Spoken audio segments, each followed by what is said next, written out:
Krater je začasni produkcijski prostor, ki nastaja na zapuščeni gradbeni jami v bližini centra Ljubljane za Bežigradom. Krater v bistvu nastaja v okviru projekta RUK, ki nekako nastaja pod okriljem kulturnega društva Pina. Začasno rabo prostora nam je omogočilo Ministrstvo za pravosodje. V projektu v bistvu smo vključeni 3 kolektivi, in sicer Društvo Trajna, Društvo za permakulturo Slovenije in pa Društvo Prostorož. Se pravi, na tej zapuščeni gradbeni jami smo se nekako odločili, da bomo vzpostavili nove produkcijske enote, kot so delavnica ročne izdelave papirja, mizarska delavnica, ki jo vodi Andrej Koruza. V njej nastajajo trajnostni izdelki in orodja in pač oprema za vzdrževanje prostora Krater. Predvsem iz lesa invazivnih rastlin. V njej se vodijo delavnice za vse zainteresirane posameznike.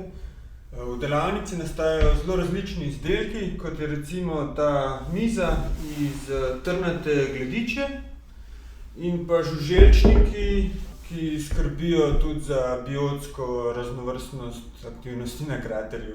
In pa v bistvu laboratorij za eksperimentiranje z tako imenovanim glivnim miceljem. Tukaj na kraterju se ukvarjam z glivami oziroma pokrivam ta aspekt gob in gliv.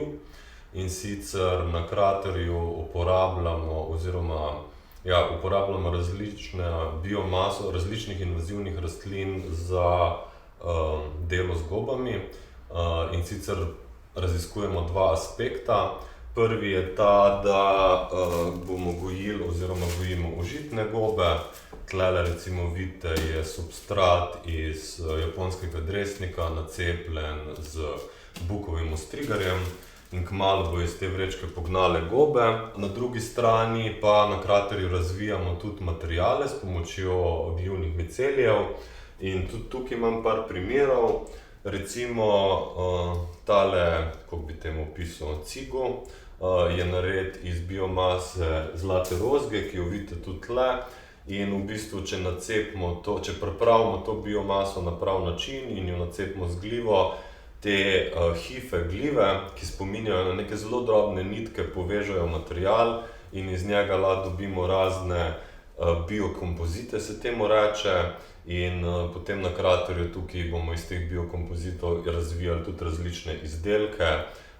Prvi tak izziv, ki ga imamo, je, da bomo enega izmed kontejnerjev, in sicer Gobalab, izolirali iz plošč, ki jih bomo naredili s pomočjo glivnega micelija.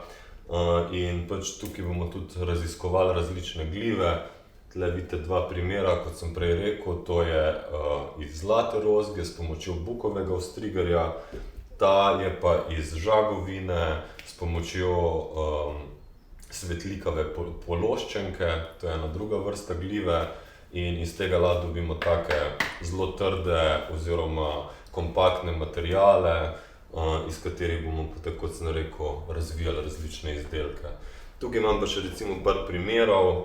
Miceli glive, se pravi glive večinoma izgledajo kot nek bel puh in pač skoraj vse so si podobne med sabo.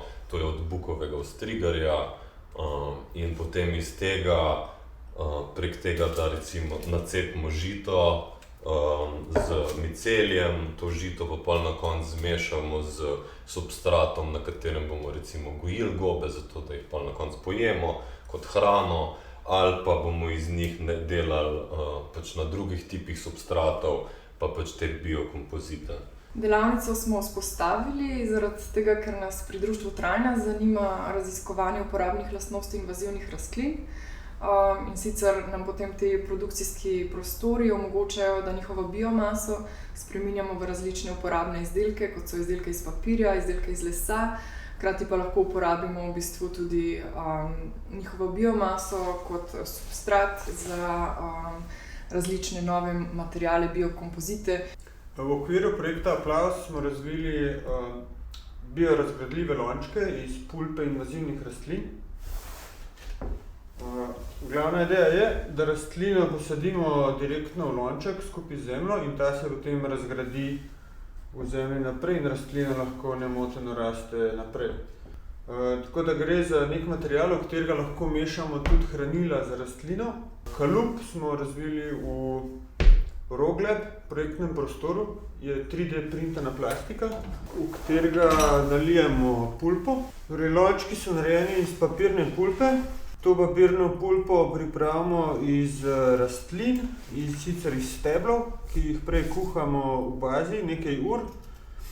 Potem pa pulpo zmešamo v posebni napravi, ki je nova pridobitev Kraterja in s katero bomo tudi speljali poletno šolo meseca junija, na katero se lahko prijavijo različne skupine ali posamezniki, ki imajo določeno idejo za projekt iz pulpe, ki pa lahko nastane tudi iz drugačnih rastlin oziroma kompozitov oziroma materialov, ki jih mešamo skupaj z rastlinami v izdelke, s katerimi bi radi neko določeno funkcijo dosegli.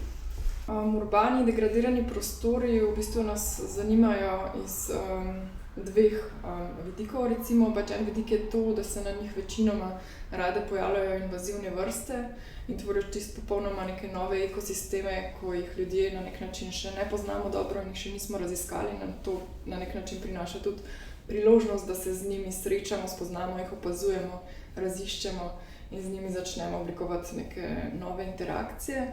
Po drugi strani so pa to v bistvu tudi prostori, kjer se lahko aktivira začasna raba, se jih pač aktivira zato, da služijo lokalni skupnosti, zato, da služijo na primer ustvarjalcem, kot smo mi. In tako se je v bistvu tudi v okviru projekta k nam, ko smo začeli z našim delovanjem, pridružilo tudi zavetišče za zavržene rastline in pa številni prostovoljci, ki so potem v okviru projekta našli tudi nek svoj prostor za ustvarjanje. Zavetišče za zavržene rastline je projekt, ki obstaja od leta 2015, kot kulturno društvo pa od leta 2016. In naš glavni fokus so rastline, predvsem sobne rastline v urbanem okolju in naš odnos do njih. Predvsem želimo razširiti zavedanje o rastlini kot o živem bitju, kot o subjektu, ki je vredno naše pozornosti in upoštevanja in v bistvu na ta način tudi razširiti naše zavedanje ne samo do rastlin, ampak tudi do ostalega okolja in do odnosov, ki jih imamo drug do drugega. Skrbimo predvsem za sobne rastline, za lončnice, ki jih večinoma prinesejo ljudje, nam donirajo v zavetišče, mi jih potem oskrbimo in jih pripravimo, da so primerne za posvojitev, ki se zgodi ob podpisu posvojitvene pogodbe in plačilu posvojnine, ki je strošek, s katerim zavetišče za zavržene rastline pokriva osnove svojega delovanja. Leta 2020, v jeseni, smo se iz eksperimentalnega prostora Teren preselili na ustvarjalni laboratorij Krater. Z večino ustvarjalcev, s katerimi smo se srečali na Kraterju, smo se srečali že tudi prej. In tako so se nekatera sodelovanja vzpostavila že prej. Naprimer, sodelovanje z Rokom Oblakom. Z Rokom Oblakom smo ustanovili znamko Tegel. Tegel so lončki, narejeni iz gline, kateri dihajo skupaj z rastlino. Uravnavajo vlažnost zemlje ter dovajanje kisika njenim koreninam. V teh lončkih so posajene rastline iz zavetišča in to je eno tako luštno sodelovanje, v katerem prav uživamo. Drugo sodelovanje smo vzpostavili z društvom Trajna, ki izdeluje not-wit papir. To je papir iz invazivnih rastlin, narejen popolnoma lokalno. Na tem papirju so natisnjene risbe posvojenih rastlin iz zavetišča za zavržene rastline v tehniki risografija. Decembra smo ustvarili različne darilne pakete, s katerimi spodbujamo trajnostno nakupovanje in obdarovanje. V okviru tega našega glavnega fokusa ukvarjamo z različnimi v bistvu aspekti delovanja, tudi razstave, prirejamo dogodke, delavnice, s katerim želimo vključiti čim večji krog ljudi in jim približati to našo tematiko, s katero se ukvarjamo.